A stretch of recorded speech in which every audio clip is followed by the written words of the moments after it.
Hello, my name is Saurabh, and today I will talk about my work on the geometric set multicover problem with Rajiv Raman. Before I talk about the multicover problem, let me first talk about the geometric set cover problem, in which we have a set of regions R and a set of points P, so that each point in P is covered by the union of the regions in R. And the goal is to find the smallest subset of the regions whose unions still cover all the points. We will denote the size of the problem by n, which is equal to the size of the set P plus the size of the set R. Now, if the set of regions can be arbitrary, then this set system can be arbitrary, which means that the problem is equivalent to the general set cover problem. And for the general set cover problem, we know that we can obtain a log n approximation in polynomial time using the greedy algorithm, and we cannot do better unless some complexity assumptions fail. This problem is also studied in the weighted setting, where each of the regions has a positive weight and we seek to minimize the total weight of our solution. For many families of regions, we can do better than in the general setting. For instance, if the set R of regions has finite VC dimension, then in polynomial time you can obtain an ordered log opt approximation instead of the log n approximation. Similarly, if the set R has low union complexity or a low shallow cell complexity, then there is a polynomial time algorithm which gives a correspondingly small approximation factor. The idea in both of these is to use the standard LP relaxation to the problem and round the fractional solution using epsilon nets. The idea also works in the weighted setting, where we use quasi-uniform sampling to round the LP solution.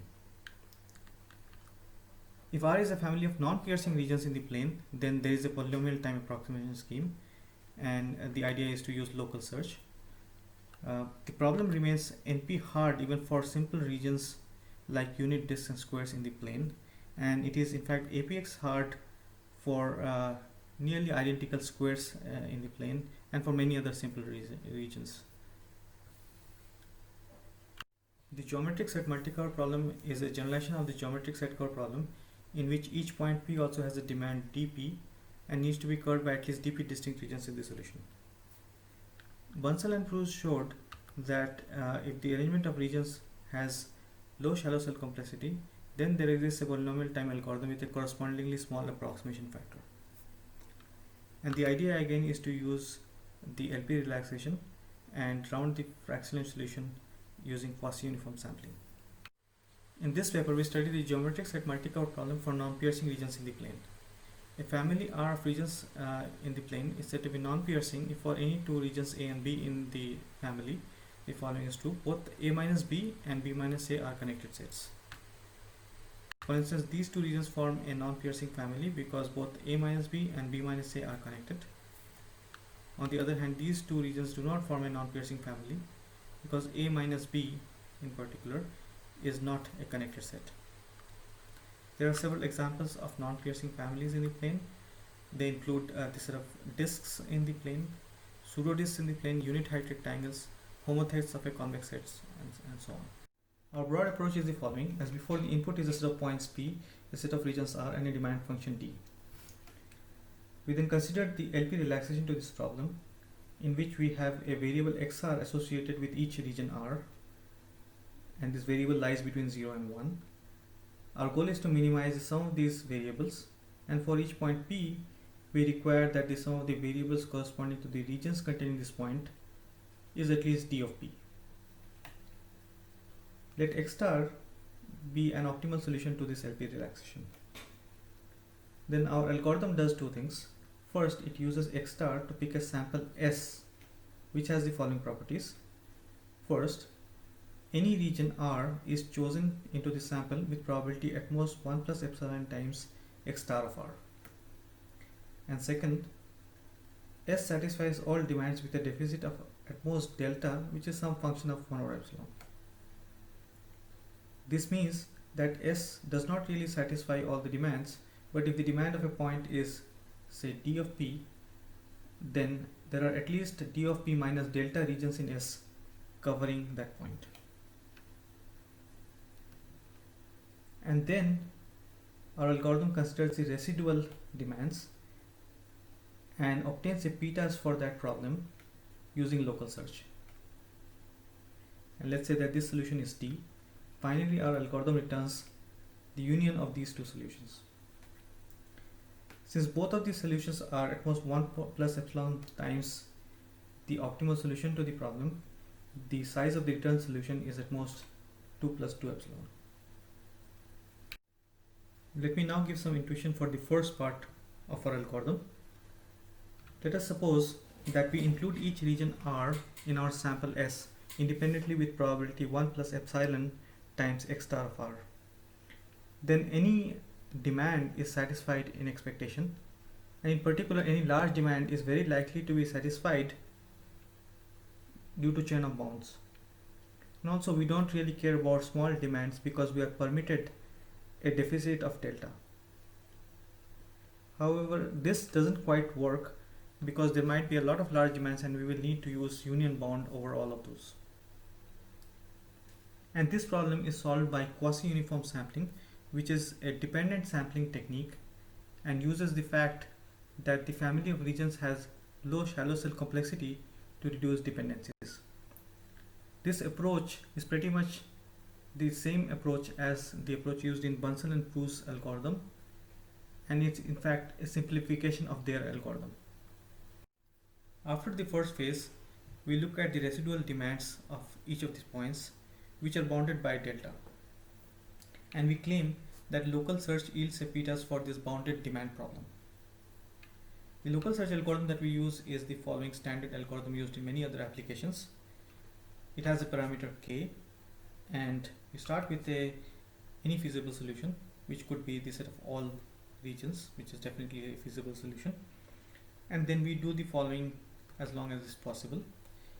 We try to remove at most k regions from the current solution and add fewer regions so that the size of the solution decreases and we still maintain a feasible solution. When this is not possible, we simply return the current solution. The running time of this algorithm is clearly n to the power order of k because at any point in time we're just trying to remove at most k regions and add fewer than k regions.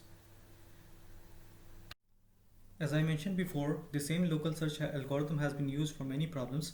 Here are some of the examples where it has been used for packing and covering problems. There are two important drawbacks to local search. First, it does not work for the weighted setting. All these applications are only for the unweighted setting. And the second drawback is that it has a running time of the form n to the power polynomial in 1 over epsilon, which is really not practically feasible. Even though the local search algorithm and most of the analysis is identical in all applications, the analysis does require showing the existence of a particular graph, and this part is problem dependent. For instance, for the set cover problem for non-piercing regions, we need to show the following statement. We need to show that given any set of non-piercing regions in the plane, we can construct a planar graph G whose vertex set is the set of regions and has the property that for any point P in the plane, if we look at the set of regions that contain the point P, then this set of regions induces a connected subgraph of our graph G. For this particular set of regions, here is a graph that has that property. This graph is planar and it has the property that if we consider any point in the plane, then the set of regions containing that point induce a connected subgraph of this graph. The fact that this graph is planar is not really necessary for the application. In fact, for most applications, it suffices to have a graph G such that any subgraph of G has a sublinear size separator, and planar graphs obviously satisfy this property. For the set multi-cover problems with demands bounded by delta, we need to show a slightly more complicated statement, which is the following. Given any set of non-piercing regions in the plane which are colored red and blue, we want to show that there exists a graph G with the set of regions as the vertex set, such that first, any subgraph of this graph has a vertex separator of sublinear size, and secondly, for any point P in the plane, the subgraph induced by the regions containing this point contains a large red-blue matching of size minimum of R, B and delta, where R is the number of red regions containing the point P and B is the number of blue regions containing this point P. And this is how we prove this statement. We first show that if any point in the plane is contained in at most delta red regions and at most delta blue regions, then simply the intersection graph, the red-blue intersection graph of the regions suffices as the required graph. Otherwise, if some point in the plane is contain more than delta red regions or more than delta blue regions, then we can modify one of those regions containing P so that it does not contain P anymore. And furthermore, the modified regions are such that the required graph for the modified regions also suffices as the required graph for the original regions.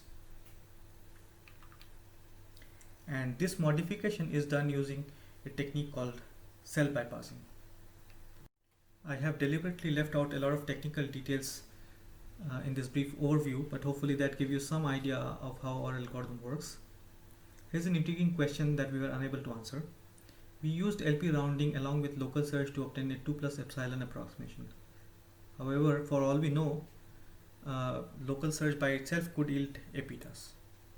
We don't have a counterexample, but also we are unable to construct the graph that is required to prove this. Another question is the following. The Bunsen and Pruss technique works in the weighted setting, but ours does not because of the use of local search. So far, local search works only in the unweighted setting. The question is it possible to get a small constant approximation in the weighted setting? Thank you for your attention.